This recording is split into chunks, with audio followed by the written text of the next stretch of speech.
O conceito de afundar o Qi é um conceito, uma ideia muito famosa em artes marciais chinesas, mas também muito pouco compreendido. Eu sou Jerônimo Marana, educador em artes marciais, e nesse vídeo eu vou explicar o que é essa ideia de afundar o Qi. Lembrando que o filme nunca é melhor do que o livro, então se você quiser se aprofundar nesse assunto, acessa o artigo que eu escrevi sobre isso, o link vai estar aqui embaixo na descrição, porque aqui eu vou resumir, vou falar de uma forma bem básica, mas tem muito mais coisa além do que vai ser dito aqui nesse vídeo. Bom, então o que é afundar o Qi? Não é nenhuma superstição, muito professor ensina ou fala disso, muitas vezes sem nem mesmo acreditar. Também tem muito praticante que ouve falar, mas sem uma explicação satisfatória, assim, sem entender exatamente o que é, acaba acreditando em algumas ideias um pouco supersticiosas também, acaba acreditando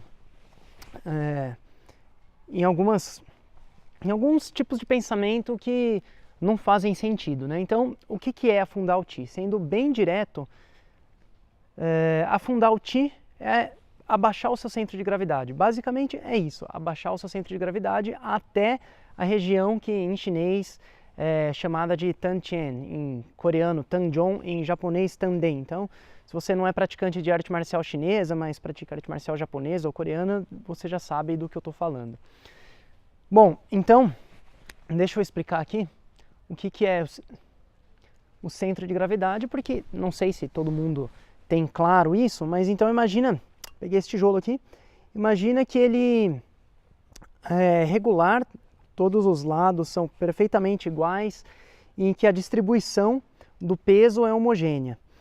Então, se eu dividir esse tijolo nessa direção, bem no meio, eu vou ter metade do peso do lado esquerdo e metade do peso do lado direito. Se eu dividir bem no meio aqui, então eu vou ter metade do peso para cá, para cima, metade para baixo. E se eu dividir nesse sentido aqui, eu também vou ter metade do peso desse lado e a outra metade desse outro. Então o centro de gravidade é um ponto lá no fundo, onde todos esses cortes se encontram. Então a gente tem isso no nosso corpo também. Agora imagina que por algum motivo esse tijolo é um pouco mais pesado aqui em cima.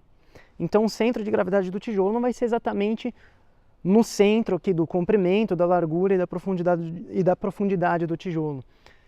Ele vai se deslocar um pouquinho mais para cima, porque o tijolo vai ter mais peso em cima do que embaixo, então a divisão do peso por 2 vai acontecer num ponto um pouco mais acima aqui.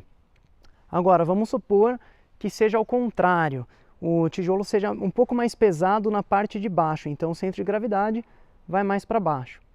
E aí qualquer corpo ou qualquer objeto, quanto mais baixo for o centro de gravidade, mais estável, mais equilibrado ele vai estar. Então, se o centro de gravidade desse objeto ou desse corpo está mais no alto, então é mais fácil de derrubar esse corpo, esse objeto. Se o centro de gravidade estiver mais embaixo, então esse objeto, esse corpo está mais equilibrado, mais estável, é mais difícil de derrubar. Bom, então, para baixar o centro de gravidade no corpo, bom, isso depende de duas coisas, da respiração e da postura. Então agora eu vou recorrer a um vídeo que eu falei sobre respiração, um vídeo recente de mais ou menos um mês atrás. Se você tem acompanhado o meu canal, você deve ter assistido esse vídeo, e inclusive eu mencionei que eu ia usar aquele assunto para falar sobre o assunto desse vídeo aqui, sobre esse conceito de afundar o Qi. Então, respiração e postura, como é que funciona? Primeiro a respiração. Bom, se a gente tem um hábito de fazer aquela respiração superficial, respiração superior, que o ar fica localizado aqui na parte superior dos pulmões, o que acontece? O ar pesa, e aí, como o ar vai ficar aqui em cima, o nosso corpo vai ficar um pouquinho mais pesado em cima. Tudo bem que pra gente, assim, pensando em termos de números, pode ser um número insignificante, mas para o corpo não é. Para o corpo esse pouco de peso do ar faz bastante diferença. Então a parte de cima do nosso corpo fica um pouco mais pesada, então o nosso centro de gravidade sobe.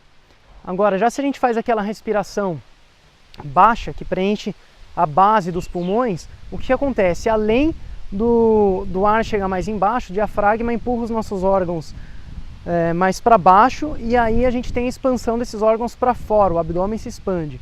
Então não só o peso do ar vai mais para baixo, como o peso dos órgãos vai mais para baixo também. Então aí o nosso centro de gravidade abaixa. Mas é importante aqui eu dizer também que o nosso centro de gravidade ele não é estático, ele não está sempre no mesmo lugar. Ele não fica parado no mesmo lugar, ele oscila. Então, essa oscilação acontece pelo menos por dois fatores, por causa da respiração e da circulação sanguínea. Então, isso faz com que o nosso centro de gravidade esteja sempre oscilando dentro de uma determinada área. Então, o corpo nunca está totalmente parado. Quando a gente respira, o nosso corpo oscila para frente, para trás, até um pouco para baixo e para cima. É isso que acontece com o centro de gravidade. Quando o sangue circula, também acontece a mesma coisa, provoca um movimento no nosso corpo que vai fazer o nosso centro de gravidade oscilar. Bom, e também isso então que eu falei aqui é relacionado à respiração. Agora a postura. A gente tem um centro de gravidade geral do corpo, mas também cada parte do corpo tem o seu próprio centro de gravidade. E aí existe uma dinâmica entre todos esses centros de gravidade que ela precisa estar correta, independente da posição que a gente estiver. Então, todos esses centros de gravidade se relacionam. Se essa relação for correta, o centro de gravidade vai mais para baixo e aí a gente fica mais estável. Agora, uma relação incorreta faz com que o centro de gravidade suba ou se mova um pouco para fora da nossa base. Então, como é que funciona isso? Se eu tiver, por exemplo, o hábito de manter os meus ombros erguidos, o meu peso vai um pouquinho mais para cima também. A parte de cima do meu corpo vai ficar um pouquinho mais pesada que a parte de baixo, porque o peso dos meus braços subiu. Então, o centro de gravidade sobe novamente. Se eu inclinar minha cabeça para frente, se eu tiver esse hábito de manter a cabeça inclinada, o meu centro de gravidade vai um pouquinho mais para fora da minha base também. Então, todos os centros de gravidade, como é que eu posso dizer? A relação de todos esses centros de gravidade vão resultar em um centro de gravidade geral do corpo. Esse centro de gravidade geral deve estar bem no centro da minha base. Se isso acontecer, eu estou mais estável, estou mais equilibrado. Então, se a minha cabeça estiver inclinada para frente, o meu centro de gravidade vai se deslocar para fora do centro da minha base. Basicamente, é isso que acontece então. Então, afundar o Ti é posicionar o seu centro de gravidade no lugar que ele deveria estar, que é nessa região, aqui um pouco abaixo do umbigo, lá no fundo do abdômen, que é chamada em chinês de Tan Tien. Então, se a gente consegue fazer isso, consegue afundar o centro de gravidade, afundar o Ti, descer o centro de gravidade até o Tan Tien, então a gente fica mais estável, nosso corpo fica mais estável, a gente fica mais equilibrado, e aí é mais difícil para um adversário me derrubar e é mais fácil para eu derrubar esse adversário. E aí existem algumas sensações, como sentir que o pé está mais pesado, que a parte de baixo do corpo está um pouco mais pesada. Várias sensações indicam que o seu Ti começou a afundar ou que o seu centro de gravidade começou a descer. Mas isso está um pouco melhor explicado no meu artigo, tem muito mais detalhes como eu mencionei no começo do vídeo, então clica no link aqui embaixo para você poder saber um pouco mais desses detalhes e também como fazer, que exercício você deve fazer para conseguir abaixar o seu centro de gravidade ou afundar o Ti. Então é isso, espero que você tenha gostado desse vídeo. Se você gostou, clique no botão que eu acho que agora está aqui do lado esquerdo para se inscrever no meu canal e também no sininho que tem do lado desse botão para você ativar as notificações de todos os novos vídeos que eu postar. Então toda vez que eu postar um vídeo você vai receber um aviso e vai saber que eu publiquei um conteúdo novo. E se você gostou desse vídeo, dê o seu like, compartilhe com seus amigos, deixe seus comentários, suas dúvidas, perguntas. E se você quiser ajudar a acrescentar legendas nesse vídeo, você pode fazer isso também por meio de um link que está aqui embaixo na descrição. Então é isso, vou ficando por aqui. Muito obrigado e até o próximo vídeo.